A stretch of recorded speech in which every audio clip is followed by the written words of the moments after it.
Yeah, for sure. I think I had the same experience too, where it's just like, I love this movie, but obviously as a kid, you don't understand. It's sort of like when you go back and watch like Ren and Stimpy or SpongeBob or something, and you're like, damn, there's like all kinds of adult shit in here, you know?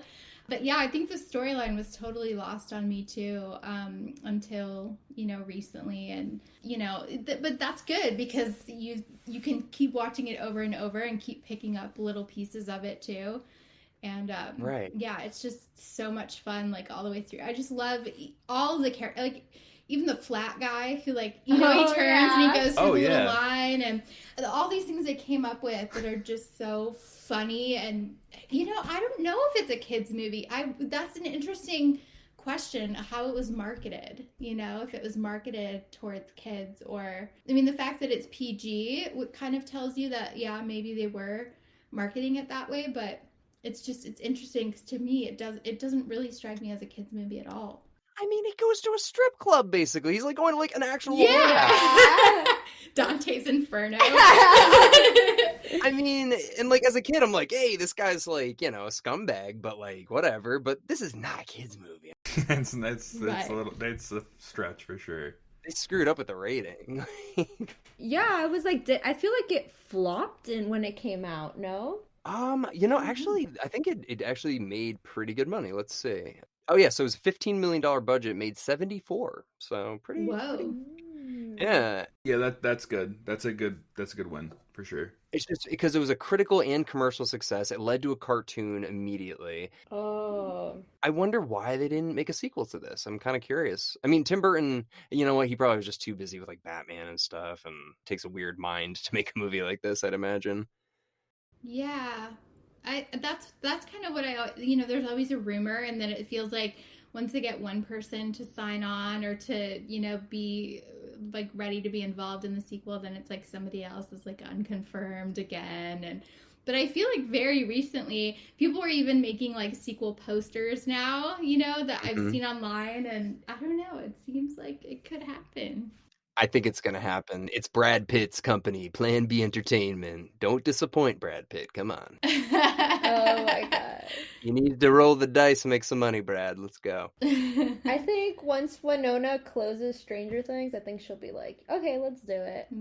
I mean, if you guys want a fun read, look at the Wikipedia sequel section for this movie. It's super long, and it's like every 3 years. It's like, development started with like Keanu Reeves attached, and it's just like, wait, what? Did you see the part about the Hawaiian thing? I did. Tropical vacation thing. It's like, what? So I'm glad they held out. It's insane. It's like literally, it's like Burton was still interested in Beetlejuice Goes Hawaiian for early 1991 release. Oh my god. Yeah. Well, do you guys have any last minute thoughts before we wrap up here? I just want to say one of my other favorite parts of this film is the football players with the turning, what's her name, into the coach. Like, coach. It's like, I'm not your coach. Like I just love that. That's so creative. And yeah, the music.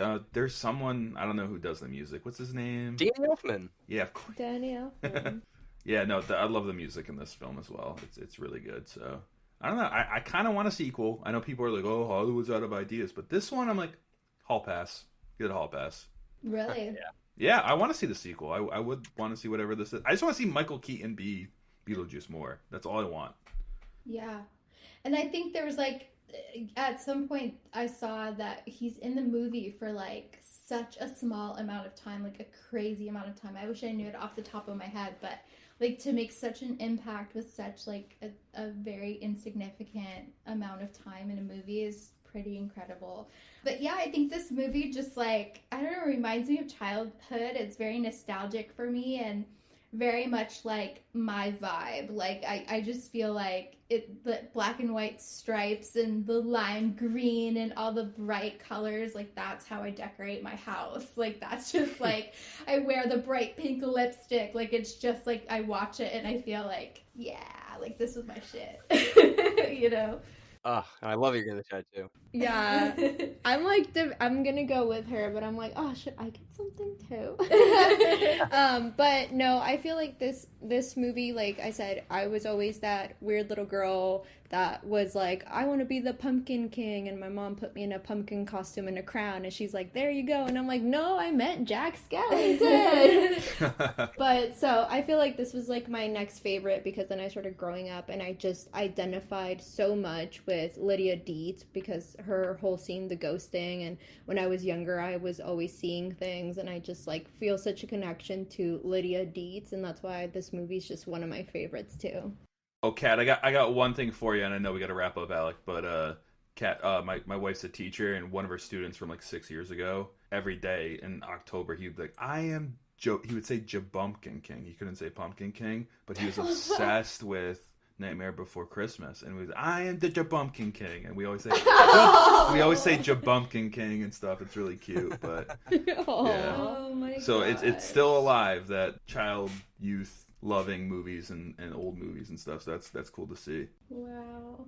Yeah, I mean, it's something interesting because, like, comedy movies don't hold up like this. I mean, you can't show a kid nowadays Caddyshack and have them be like, this is funny. It's like, but this movie still, Nightmare Before Christmas, like, all of those movies still are holding up very popular 35 years later. So something about Tim Burton really, really special. So.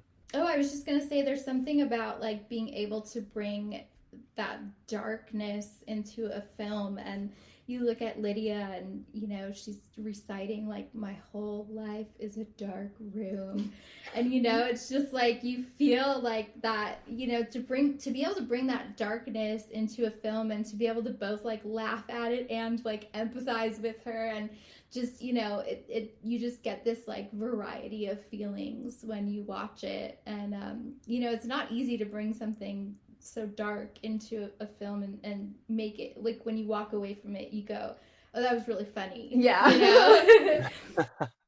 Yeah, he's so good at, like, just the contrast of colors, especially, and characters. I mean, the perfect suburb, like, contrasted with, like, the dark house, and just Lydia going into this, or I guess, yeah, Lydia's the oddball out. I don't even know what I'm saying anymore. I'm sorry.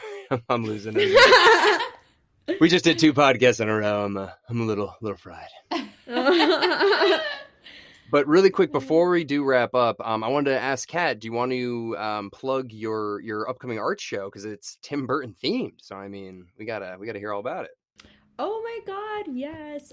So we're actually doing our next exhibit. It's going to be at the Sugarmint Gallery, which is my second job, and it's an art gallery in Pasadena, right behind the Michael Myers house that they originally filmed the first Halloween, 1978. So our next exhibit opens up November 18, and it's going to be Tim Burton themed, and it's going to be called Deadly Nightshade, kind of like an homage to Sally's Deadly Nightshade from Nightmare Before Christmas, and I am actually going to be an artist in that, and my main piece is going to be Corpse Bride, but I do have a lot of other stuff that I'm going to be there selling, so yeah. You're speaking my language, Kat, right now. If I was out in LA, I would absolutely go to this Myers house plus this, like, insane. You're blowing my mind right now. Oh my god, and our last show was like the Haddonfield 8, so it was like all Halloween, it was amazing. I think Alex stopped by to check it out. That's so cool. I told you about it. They had the band The Three Michaels, and they were playing like actually like the Halloween theme, but they were all dressed up as different versions of Michael Myers. It was great. Also, a great Indian restaurant right next door too. So if you like Indian food, try it. It's really good. Sounds like a perfect night. Yeah, Kat, it's very excited. So it's the 17th. So if you are in the Los Angeles 18th. area, I'm sorry, 18th. But yeah, check it out. Stop by. There's a lot of cool art, a lot of cool stuff to see. And Allie and Kat, Kat, thank you guys so much for jumping on and joining us to discuss Beetlejuice today. Thanks for having us. Yeah. I'm just happy no one said his name 3 times. That's all I want to say. Ah! Anyway, we all said it separately. We really Stop missed it. an opportunity. Well, Eric, what do you say you spin the wheel? Let's spin the wheel. Spinning. All right. We got the mist, Alec. Okay. It's pretty funny. It's Stephen King. It's a Stephen King movie, and it's we should probably ask Dom if he wants to jump on, because he's a Stephen King expert. I forgot the Stephen King movie. So, anyways, I'm rambling. He'd be mad if we didn't ask him, so let's ask him. Yeah. But thank you, Kat and Allie, so much. Eric, thank you. And we will see you guys all next week with The Mist. Woo!